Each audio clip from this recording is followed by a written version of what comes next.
Hello दोस्तों, कैसे हैं आप। आज की कहानी का नाम है अचार। साधना अचार की बर्नियाँ जरा उतार देना, प्रीति और रेनू आ रही। उन्होंने खास अचार की मांग की है। रजनी जी ने अपनी बहू साधना से कहा। साधना, हाँ मम्मी जी, आपके बना हुए अचार होते ही बड़े लाजवाब। पिछली बार जब मैं अपने मैके लेकर गई थी, मेरी भाभी ने भी कहा था अगली बार जब भी तुम आओ फिर से ले आना। रजनी जी, हाँ मैंने यहाँ अचार की दुकान जो खोल रखी है। तेल मसाले ये सब तो मुफ्त में मिलते हैं और मेहनत वो भी तो नहीं लगती ना।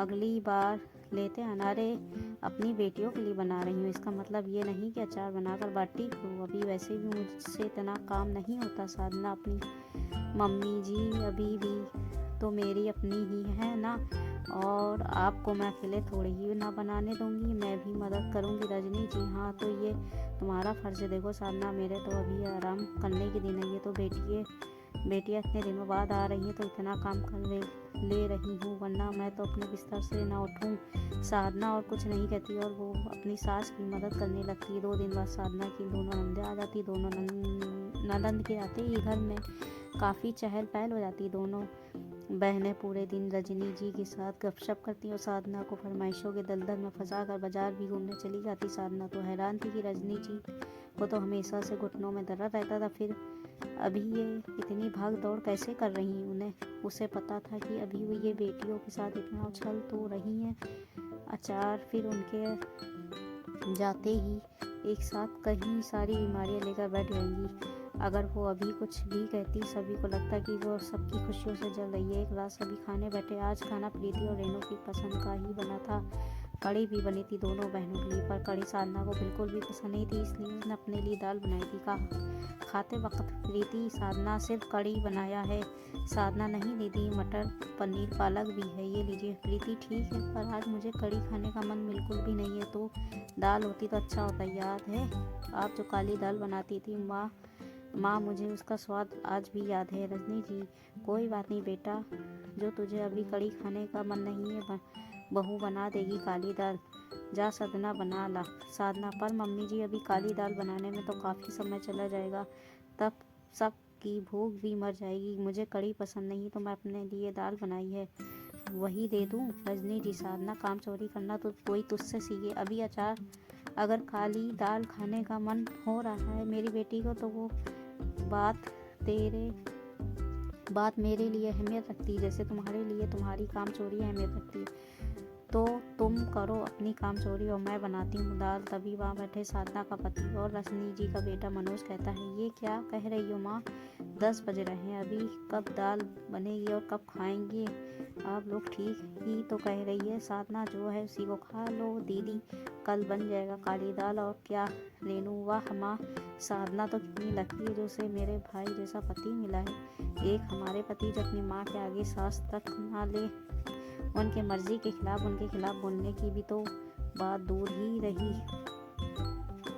प्रीति, रेनू, अब हमें यहाँ बड़े सतर्क होकर रहना पड़ेगा। पता चला कि कब साधना हमारे यहाँ आना ही बंद करवा दे, जो इसके हुक्म ना माने।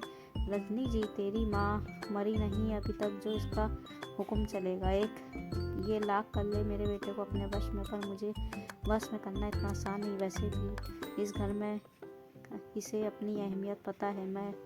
तू रुक, मैं बना कर लाती हूँ, अभी मेरे हाथ पैर सही सलामत है। उसके बाद रजनी जी दाल बनाने चली आती और पूरे 1 घंटे बाद दाल बनाकर तीनों माँ बेटी खाना खाती। मनोज खाकर अपने कमरे में पहले ही जा चुका था और साधना उसके साथ सबके साथ खाएगी, ये सोचकर अपने कमरे में इंतजार करने लगी। रजनी जी ने गुस्से में उसे रसोई में आने से मना किया था, इसलिए वो अपने कमरे में जाकर इंतजार करने लगी और मनोज का सोता देख उसकी भी आग लग गई। मनोज ने उसे खा लेने को कहा था, पर इससे रजनी जी और नाराज़ हो जाती, इसलिए उसने मनोज को मना कर दिया। साधना की आँख सीधा सुबह खुली तो वो हड़बड़ा कर उठी और मनोज को जगाकर नहाने चली गई। फिर साधना रसोई में चाय बनाने गई और सबके लिए चाय बनाकर उनके कमरे में देने गई तो देखती ही रजनी जी की घुटनों के दर्द से कढ़ा रही हैं और दोनों बेटियां बगल में कोड़े बिछकर सो रही। साधना ने तुरंत चाय रखी और रजनी जी से पूछा, क्या हुआ मम्मी जी, दर्द बढ़ गया है क्या?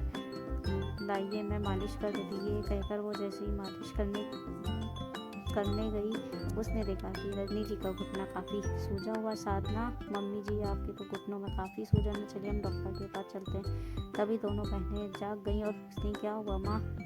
रजनी जी, घुटनों में सूजन और दर्द दोनों बढ़ गया है। बेटा ले चल मुझे डॉक्टर के पास। साधना, तू रहने दे, ये ले जाएगी। प्रीति, जा तो रही है साधना, तो चली जाओ ना, क्या बच्चों जैसी करती हो। रेनू, हाँ माँ, हम यहाँ घूमने फिरने आराम करने आए हैं, ना कि अस्पताल के चक्कर लगाने, और इतनी सुबह सुबह हमें कहीं नहीं जाना। आप चले जाओ साधना के साथ। और यहाँ साधना, डॉक्टर को कहना कोई अच्छा से पेन किलर दे दे, ताकि घर आते आते इनका दर्द गायब हो जाए और हम वापस से उधर उधर घूमने जा सके। प्रीति, हाँ, दिन ही कितने रह गए हमारे यहाँ से जाने के। रजनी जी को अपनी बेटियों की बात सुनकर बड़ा दुख हुआ और वो सुनने लगी, इनके लिए ही इन्होंने इतनी भाग दौड़ की आज, और आज इन्हें मेरे दर्द से कोई मतलब नहीं। फिर साधना के साथ रजनी जी डॉक्टर के पास जाकर आती हैं। साधना अपनी नंदों को कहती, इन्हें अभी आराम और देखभाल की काफ़ी ज़रूरत है, तभी इनके घुटनों का सूजन घटेगा। फिर प्रीति, रेनू ने वो कहा कि जिसकी उम्मीद रजनी जी को थी, वो दोनों अपने ससुराल चली गई। इस बात से रजनी जी की नज़रों में किसी की अहमियत बढ़ गई। साधना की सेवा सत्कार से वो जल्दी स्वस्थ हो गई और इधर साधना की माँ बनने की खुशखबरी भी सबको मिल गई।